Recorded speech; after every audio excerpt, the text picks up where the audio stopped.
প্রিয় শিক্ষার্থীরা আসসালামু আলাইকুম। আশা করি সবাই ভালো আছো, সুস্থ আছো। আজকে আমি যে ক্লাসটা নিব সেটা হচ্ছে নিউক্লিক অ্যাসিডের ক্লাস নাম্বার 3। আমরা প্রিভিয়াস ক্লাসগুলোতে নিউক্লিক অ্যাসিডের ক্লাস 1 হচ্ছে নিউক্লিক অ্যাসিডের বেসিক স্ট্রাকচারটা পড়ছিলাম। নিউক্লিক অ্যাসিডের ক্লাস 2তে হচ্ছে আমরা ডিএনএ সম্পর্কে জানছিলাম হালকা পাতলা। নিউক্লিক অ্যাসিডের ক্লাস 3তে আজকে আমরা জানবো হচ্ছে আরএনএ সম্পর্কে। আরএনএ মানে হচ্ছে কি রাইবো নিউক্লিক অ্যাসিড। তবে চলো শুরু করা যাক। দেখো আরএনএ মানে কি? আরএনএ মানে হচ্ছে রাইবো নিউক্লিক অ্যাসিড। এখন রাইবো নিউক্লিক অ্যাসিড কেন বলা হয়েছে? কারণ এখানে পেন্টোজ সুগার যেটা সেটা হয় রাইবোস। একটু মনে করো তো, আমরা পেন্টোজ সুগার কয় টাইপের পাইছিলাম? 2 টাইপের পেন্টোজ সুগার পাইছিলাম। এক টাইপের পেন্টোজ সুগার ছিল কি রাইবোস সুগার, আর আরেক টাইপের পেন্টোজ সুগার ছিল কি ডিঅক্সিরাইবোস সুগার। রাইবোস সুগারে কি ছিল? 2 নম্বর কার্বনে একটা অক্সিজেন বেশি ছিল। এই যে আমি এখানে স্ট্রাকচার এঁকে রাখছি, রাইবোস সুগারের 2 নম্বর কার্বনে ওয়েট ছিল, আর ডিঅক্সিরাইবোস সুগারে এই অক্সিজেনটা ছিল না, 2 নম্বর কার্বনে শুধু হাইড্রোজেন ছিল। তাহলে আমরা একটা জিনিস জেনে গেলাম, পেন্টোজ সুগার কি থাকে তাহলে আরএনএতে? পেন্টোজ সুগার থাকে হচ্ছে রাইবোস।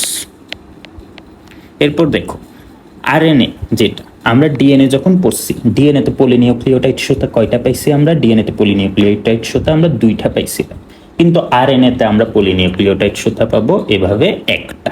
তাহলে আরএনএতে পলিনিউক্লিওটাইড সুতা থাকে একটি। এরপর দেখো, আচ্ছা আমি একটু নিউক্লিওটাইডের স্ট্রাকচারটা দেখাই। যদি তোমাদেরকে নিউক্লিওটাইডের স্ট্রাকচারটা দেখাই, তবে নিউক্লিওটাইড দেখো 1 নম্বর কার্বন, 2 নম্বর, 3 নম্বর, 4 নম্বর, 5 নম্বর কার্বন। 4 আর 1-এর মাঝখানে কি ছিল? অক্সিজেন ছিল। আর হচ্ছে 1 নম্বর কার্বনে আমাদের কি যুক্ত হয়েছিল? 1 নম্বর কার্বনে একটা নাইট্রোজেন বেস যুক্ত হয়েছিল। আর হচ্ছে 5 নম্বর কার্বন যেটা, এই 5 নম্বর কার্বন অথবা 3 নম্বর কার্বনে একটা হচ্ছে ফসফেট গ্রুপ অ্যাড হয়ে যে স্ট্রাকচারটা তৈরি করছিল, এই স্ট্রাকচারটাকে আমরা বলছিলাম কি? এই স্ট্রাকচারটাকে আমরা বলছিলাম নিউক্লিওটাইড। তাহলে নিউক্লিওটাইড গঠনে অবশ্যই কি লাগবে? নাইট্রোজেন বেস লাগবে। এখন ডিএনএতে আমরা নাইট্রোজেন বেস কি কি দেখে আসছিলাম? ডিএনএতে আমরা নাইট্রোজেন বেস দেখে আসছিলাম এডেনিন, গুয়ানিন, সাইটোসিন আর হচ্ছে থাইমিন। আরএনএতে নাইট্রোজেন বেস থাকে হচ্ছে, আরএনএতে নাইট্রোজেন বেস থাকে এডেনিন, গুয়ানিন, সাইটোসিন, ইউরাসিল। মনে রাখবা এখানে কোনো থায়ামিন থাকে না। আরএনএতে কি থাকে না? আরএনএতে কোনো প্রকারের থাইমিন থাকে না, এটা যেন মাথায় থাকে। তাহলে আর ডিএনএতে আমরা থাইমিন পাইছিলাম, ইউরাসিল পাই নাই। আরএনএতে আমরা কি ইউরাসিল পাবো, তবে হচ্ছে কি থাইমিন থাকে না। এখন দেখো আরএনএ যেটা, আরএনএকে আমরা কয় সূত্রক বলছি? আরএনএকে আমরা বলছি হচ্ছে 1 সূত্র। তার মানে সে হচ্ছে এভাবে সুতা একটা থাকে। এই সুতাটা মাঝখানে আমরা দেখতে পাবো এভাবে সেটাতে কিছু প্যাচের সৃষ্টি হয়েছে, তাহলে এটাকে যদি আমি 3 প্রান্ত দিই, এটাকে দিতে হবে কত? 5 প্রান্ত। এখন দেখো এই যে আরএনএ যেটা, আরএনএতে হচ্ছে কিছু কিছু জায়গায় প্যাচের সৃষ্টি হবে। যেসব জায়গায় হচ্ছে আরএনএতে আমরা প্যাচ পাবো, প্যাচের সৃষ্টি হবে, ওই সব জায়গাতে আমরা দেখতে পাবো এভাবে কিছু হাইড্রোজেন বন্ধন তৈরি হয়েছে। নাইট্রোজেন বেসগুলোতে ওই সব জায়গায় এভাবে কিছু হাইড্রোজেন বন্ধন তৈরি হয়। তাহলে দেখো আরএনএতে আমরা কি পাইলাম? তাহলে আরএনএ যদিও 1 সূত্র, এটাতে কি হইতে পারে? এটাতে হচ্ছে মাঝে মাঝে কি এইটা পেঁচানো থাকতে পারে।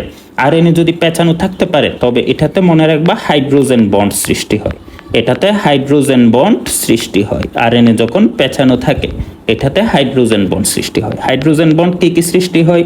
এ আর ইউর মধ্যে 2টা হাইড্রোজেন বন্ড। আমরা যখন ডিএনএ পড়ছিলাম তখন এ আর টি এর মধ্যে 2টা হাইড্রোজেন বন্ড হয়েছিল। এরপর হচ্ছে সি আর জি এর মধ্যে আমরা পাবো কয়টা? 3টা হাইড্রোজেন বন্ড। আশা করি এতটুকু পর্যন্ত ক্লিয়ার হয়েছে। এবার দেখো আরএনএ সম্পর্কে তাহলে আমরা বেসিক স্ট্রাকচারটা, বেসিক ধারণাটা জানলাম।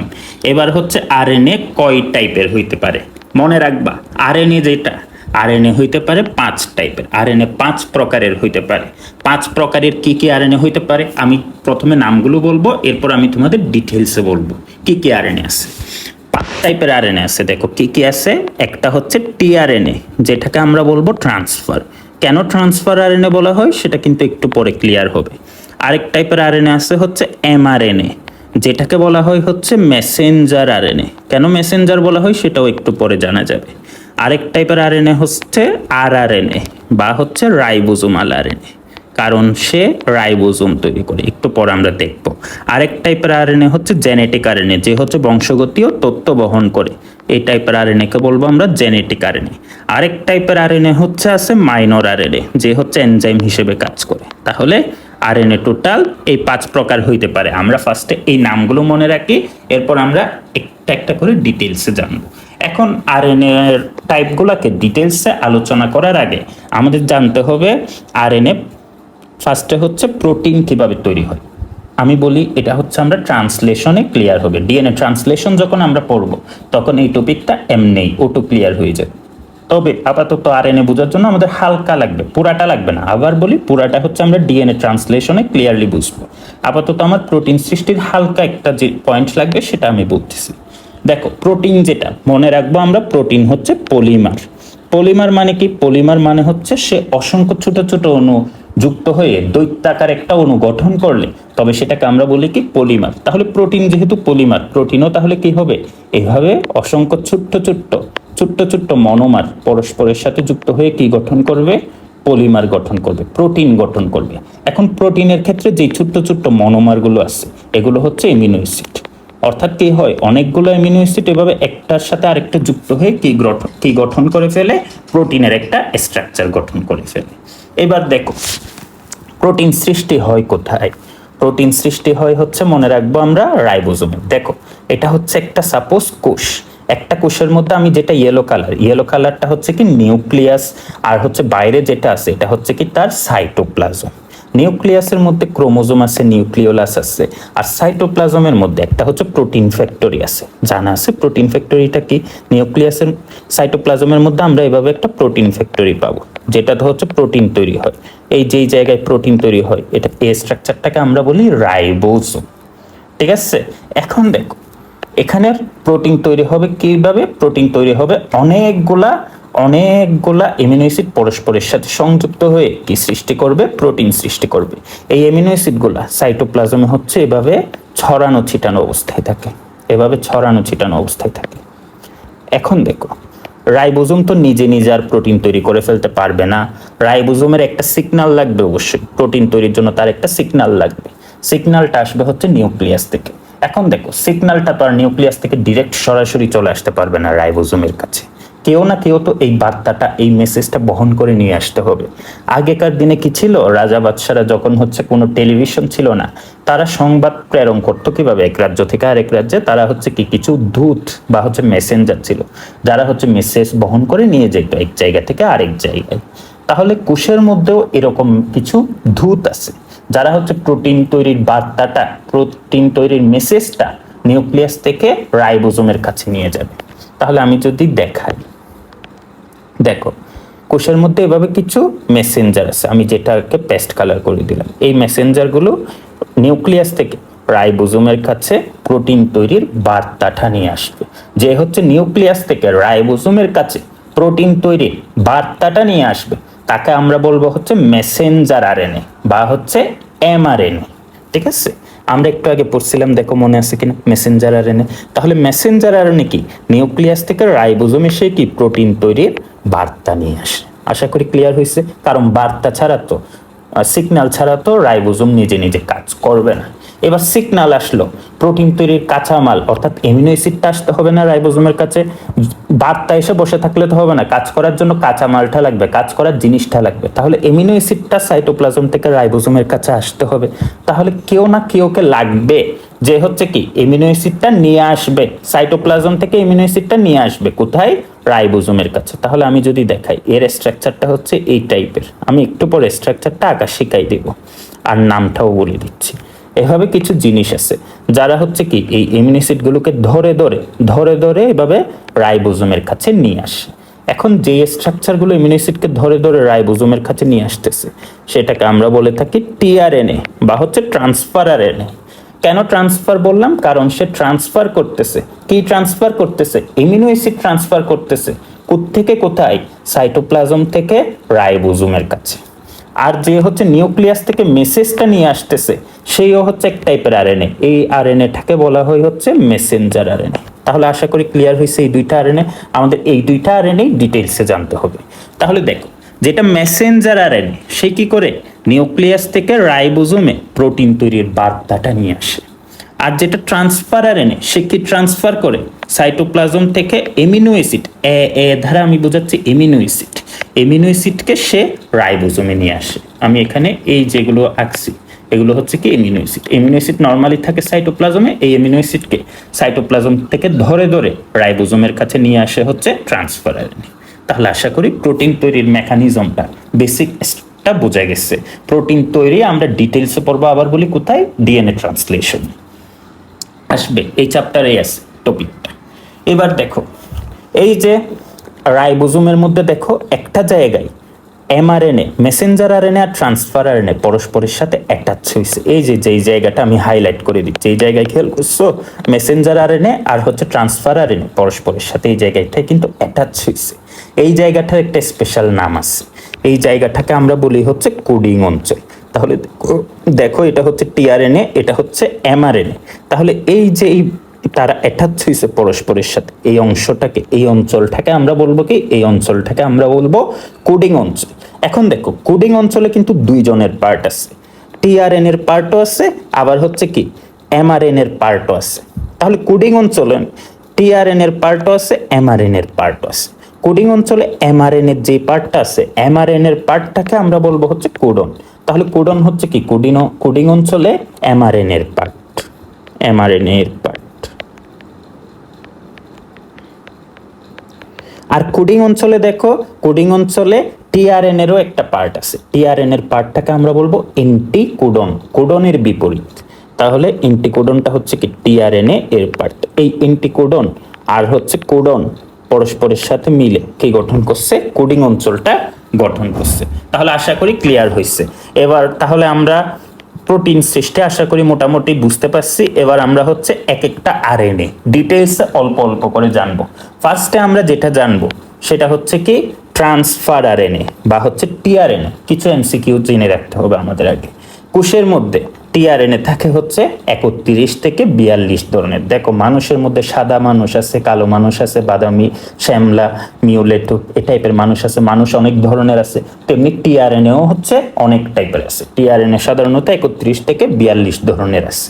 আর হচ্ছে টোটাল আরএনএ এর মধ্যে টিআরএনএ আছে কত পার্সেন্ট, 15%। এটা যেন মাথায় থাকে। আর হচ্ছে এখানে টিআরএন এর মধ্যে মনে রাখবা 75 থেকে 90টি এখানে নিউক্লিওটাইড থাকে, নিউক্লিওটাইড থাকে। এটা যেহেতু একটা আরএনএ, আরএনএ কি একটা নিউক্লিক অ্যাসিড, নিউক্লিক অ্যাসিড কি পলিনিউক্লিওটাইড দ্বারা তৈরি। পলিনিউক্লিওটাইড মানে কি অনেকগুলো নিউক্লিওটাইড। এই অনেকগুলো নিউক্লিওটাইডের মধ্যে টিআরএনএ তো অনেকগুলো নিউক্লিওটাইড, কয়টা নিউক্লিওটাইড থাকে, 75 থেকে 90টা নিউক্লিওটাইড থাকে। এবার আমরা একটু টিআরএন এর স্ট্রাকচারটা আঁকা শিখি। দেখো টিআরএনএ তে শুরুতে এভাবে একটা অংশ থাকে যেটাতে হচ্ছে এমিনো অ্যাসিড বসে। এই অংশটাকে বলা হয়, এই অংশটা 3 নম্বর প্রান্তে থাকে। এই অংশে একটা স্পেশাল বেস সিকোয়েন্স আছে এ সি সি। এই অংশটাই কি হয়, আমি যদি একটু আগের ছবিটা দেখাই, দেখো একটা অংশে এমিনো অ্যাসিডটা বসছে, একটা অংশে এমিনো অ্যাসিডটা বসছে। টিআরএনএ এমিনো অ্যাসিডকে ধরে ধরে নিয়ে আসতেছে না, এই একটা পার্টে হচ্ছে এমিনো অ্যাসিডটা বসে, এই পার্টটাই হচ্ছে এটা। তাহলে এই পার্টটাতে কি হয়, এমিনো অ্যাসিড বসে, তাই এটাকে বলা হয় হচ্ছে এমিনো অ্যাসিড বাহু। এই বাহুটাকে আমরা বলবো এমিনো অ্যাসিড বাহু, যেই পার্টটাতে কি হয় এমিনো অ্যাসিড বসে। এরপর দেখো সে এভাবে নিচে নেমে এভাবে একটা লুপের সৃষ্টি করবে। আমরা পরে আসছি না, আরএনএ এর মধ্যে মাঝে মাঝে কি হয়, লুপের সৃষ্টি হয়। এবং হচ্ছে এই লুপগুলোতে আমরা কি দেখতে পাবো, এই লুপগুলোতে আমরা হচ্ছে হাইড্রোজেন বন্ধন সৃষ্টি হইতে দেখবো। এভাবে হাইড্রোজেন বন্ধন সৃষ্টি হইতে দেখবো। ফার্স্ট আমি যেই লুপটা পাবো টিআরএনএ তে, এই লুপটাকে বলা হয় হচ্ছে টি ফাস। ফাস মানে হচ্ছে লুপ, আশা করি মনে থাকবে। এরপর দেখো এই লুপটা নিচের দিকে নামার সময় এভাবে ছোট্ট আরেকটা প্যাচের সৃষ্টি করে। এই যে ছোট্ট প্যাচের সৃষ্টি করে, এটা আসলে কোনো কাজ নাই, এটাকে বলা হয় হচ্ছে অতিরিক্ত বাহু। এটা হচ্ছে এক্সট্রা হিসেবে চলে আসছে, এটাকে বলা হয় হচ্ছে অতিরিক্ত বাহু। এরপর দেখো এ যখন নিচের দিকে নামবে এভাবে, সে হচ্ছে আরেকটা এভাবে প্যাচের সৃষ্টি করবে, আরেকটা লুপের সৃষ্টি করবে, যেই লুপটা দিয়ে হচ্ছে সে রাইবোজোমে এমআরএনএ এর সাথে অ্যাটাচ হবে। হ্যাঁ কোডিং অঞ্চল সৃষ্টি করবে। একটু মনে করো তো, টিআরএন এর কোন অঞ্চল, কোডিং অঞ্চল সৃষ্টিতে টিআরএন এর যে পার্টটা ছিল সেটাকে আমরা কি বলছিলাম, এন্টিকোডন। তাহলে এই যে অঞ্চলটা, এই অঞ্চলটার নাম হচ্ছে এন্টিকোডন। তাহলে এই এন্টিকোডন অঞ্চলটা কি হয়, এই এন্টিকোডন অঞ্চলটা এমআরএন এর কোডিং অঞ্চলের সাথে কি সৃষ্টি করে, এমআরএন এর কোডিং অঞ্চলের সাথে, এমআরএন এর কোডনের সাথে যুক্ত হয়ে কোডিং অঞ্চল সৃষ্টি করে। এরপর দেখো সে উপরের দিকে উঠবে, এরপর উপরের দিকে ওঠার সময় সে এভাবে আরেকটা প্যাচের সৃষ্টি করবে, এভাবে আরেকটা প্যাচের সৃষ্টি করবে। এই প্যাচটাকে বলবো ডি ফাস। এই প্যাচগুলো কিছুই না, এগুলো হচ্ছে আরএনএ এর জন্য নরমাল। আরএনএ আমরা শুরুতে দেখে আসছি না, আরএনএ কি হয়, কিছু কিছু জায়গায় সে প্যাচের সৃষ্টি করে যেখানে হাইড্রোজেন বন্ধন তৈরি হয় নাইট্রোজেন বেসগুলোর মধ্যে। এভাবে এখানে কিছু প্যাচের সৃষ্টি হয়েছে জাস্ট টিআরএনএ এর মধ্যে। এরপর সে উপরের দিকে উঠে, এভাবে করে উপরের দিকে উঠে 5 প্রান্ত হয়ে শেষ হয়ে যাবে। তাহলে এটা হচ্ছে আমার একটা টিআরএন এর স্ট্রাকচার। আমি আবার বলি, 3 নম্বর প্রান্ত, 5 নম্বর প্রান্ত। 3 নম্বর প্রান্তের শুরুতে আমরা একটা অঞ্চল পাবো এসিসি, যেটাতে কি বসে, এমিনো অ্যাসিড বসে, তাই এটাকে আমরা বলবো এমিনো অ্যাসিড বাহু। আরেকটা অংশ কি হয়েছে, নিচের দিকে নেমে ফাঁসের সৃষ্টি করছে, এটাকে প্রথম ফাঁসটাকে আমরা বলবো টি ফাঁস। আরেকটা হচ্ছে এক্সট্রা ফাঁসের সৃষ্টি হয়েছে, যেটাকে আমরা বলবো কি অতিরিক্ত বাহু। নিচের দিকে একটা ফাঁসের সৃষ্টি হয়েছে, যেটা হচ্ছে কোডিং অঞ্চল সৃষ্টি করবে এমআরএন এর কোডনের সাথে মিলে, সেটাকে আমরা বলবো এন্টিকোডন অঞ্চল, আমরা দেখে আসছি আগেই। এরপর হচ্ছে একটা অঞ্চল, আরেকটা ফাঁসের সৃষ্টি হবে উপরের দিকে ওঠার সময়, যেটাকে আমরা বলবো ডি ফাঁস। এভাবে 5 প্রান্ত হয়ে সে শেষ হয়ে যাবে। আশা করি ক্লিয়ার হয়েছে। এখন এটাকে দেখতে, এই টিআরএনএটাকে দেখতে অনেকটা একটা পাতার মতো মনে হয়। এই যে আমি পাশে যে পাতাটার ছবি দিলাম, এই পাতাটার মতো মনে হয়। এই পাতাটার নাম হচ্ছে কি, এই পাতাটার নাম হচ্ছে ক্লোবার। আচ্ছা, এই যে আমরা যেই মডেলটা পাইলাম, এই মডেলটা হচ্ছে একটা পাতার সাথে খুবই মিল। এই যে পাশে আমি যেই পাতাটা এঁকে রাখছি, এই পাতাটার সাথে টিআরএন এর মডেলটা খুবই মিলে যায়। এই পাতাটা তোমরা ইমোজির কিবোর্ডে দেখতে পারো। এই পাতাটার সাথে, এটার নাম হচ্ছে ক্লোভার লিফ। তাহলে ক্লোভার লিফের সাথে টিআরএন এর খুব মিল থাকায় টিআরএন এর মডেলটাকে বলা হয় হচ্ছে ক্লোভার লিফ মডেল।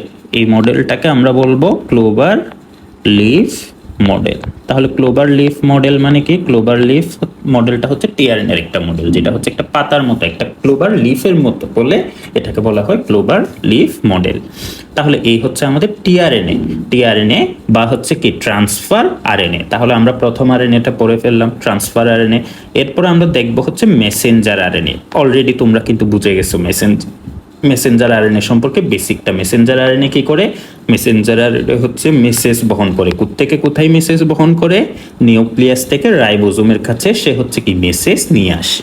তাহলে দেখো এই যে মেসেঞ্জার আরএনএটা আমি যদি আঁকি, এভাবে সে এভাবে পেঁচানো অবস্থায় থাকে, এইভাবে তার একটা 3 প্রান্ত থাকে, তার একটা হচ্ছে 5 প্রান্ত থাকে।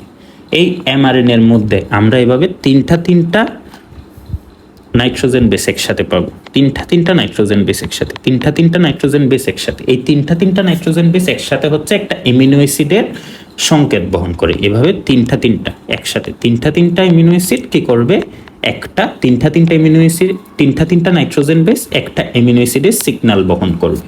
এই যে তিনটা নাইট্রোজেন বেস যেগুলো একটা এমিনো অ্যাসিডের সিগন্যাল বহন করতেছে, এই তিনটা নাইট্রোজেন বেসকে একত্রে বলা হয় হচ্ছে কোডিং অঞ্চল। এটাকে আমরা বলবো কোডিং অঞ্চল। তাহলে কোডিং অঞ্চল কি, কোডিং অঞ্চল হচ্ছে ওই যে মনে পড়ে আমরা পড়ে আসছিলাম, এই টিআরএন এর আর হচ্ছে এমআরএনএ যুক্ত হয়েছিল, অ্যাটাচ হয়েছিল, এই অংশটাকে কোডিং অঞ্চল বলছিলাম। এখানে এমআরএনএ এর একটা পার্ট আছে যেটাকে আমরা বলছিলাম কোডন, টিআরএন এর একটা পার্ট আছে যেটাকে আমরা বলতেছিলাম anticodon.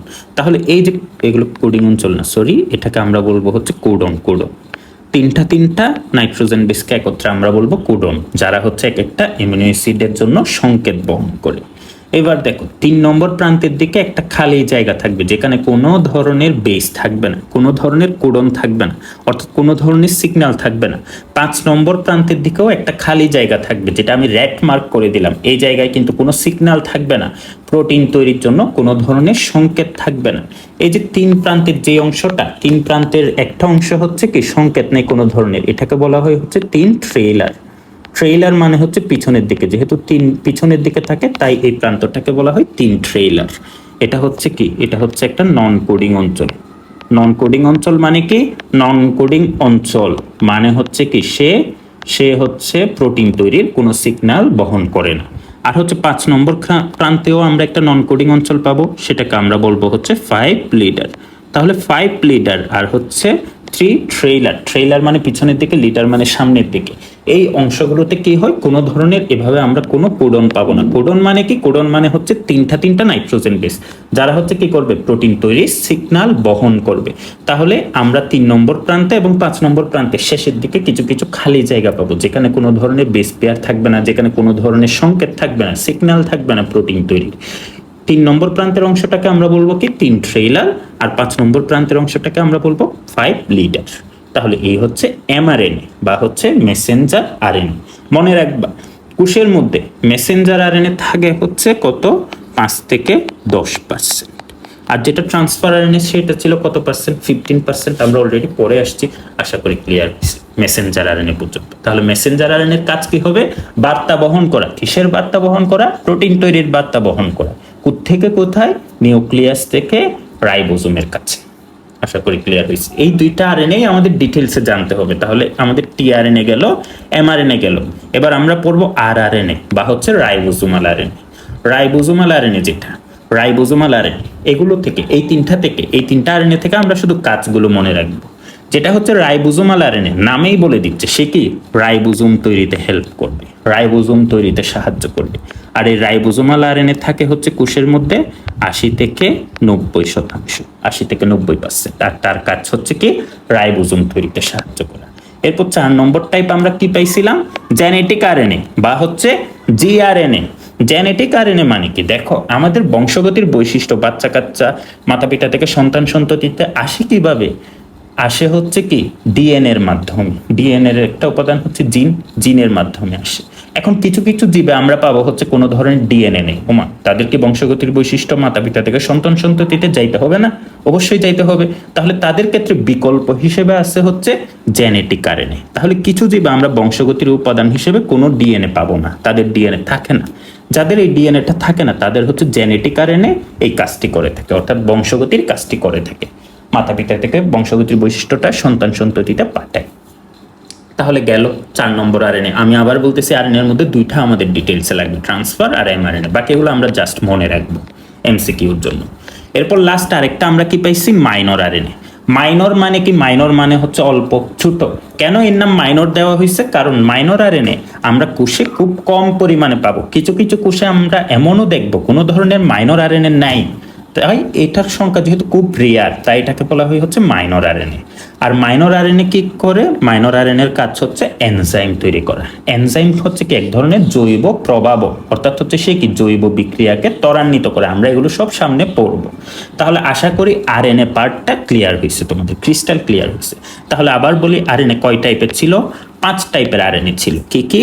Transfer RNA, messenger RNA, ribosomal RNA, genetic RNA, minor RNA. Transfer আরএনএর কাজ হচ্ছে অ্যামিনো অ্যাসিডকে ট্রান্সফার করা, থেকে কোথায়, সাইটোপ্লাজম থেকে রাইবোজোমে। মেসেঞ্জার আরএনএর কাজ হচ্ছে কি মেসেজ বহন করা, থেকে কোথায়, নিউক্লিয়াস থেকে রাইবোজোমে। রাইবোজোমাল আরএনএর কাজ হচ্ছে কি রাইবোজোম তৈরি করা। জেনেটিক আরএনএ বংশগতির বৈশিষ্ট্য বহন করা। মাইনর আরএনএ এনজাইম তৈরি করা। আশা করি ক্লিয়ার হয়েছে। আর হচ্ছে টিআরএনএ আর এমআরএনএ একটু ডিটেইলসে পড়বা, বাকিগুলো শুধু কাজ মনে রাখবা। আশা করি সবাই বুঝতে পারছো ভালোভাবে। এই হচ্ছে আরএনএ। আরএনএ থেকে এর বেশি কিছু আমাদের লাগবে না। তাহলে আমরা নিউক্লিক অ্যাসিডের বেসিকটা শেষ করে ফেললাম। তোমরা যদি না বুঝো প্রিভিয়াস ভিডিওগুলো আবার দেখবা, ভালো করে দেখবা, আর হচ্ছে রিক্যাপ করবা বারবার।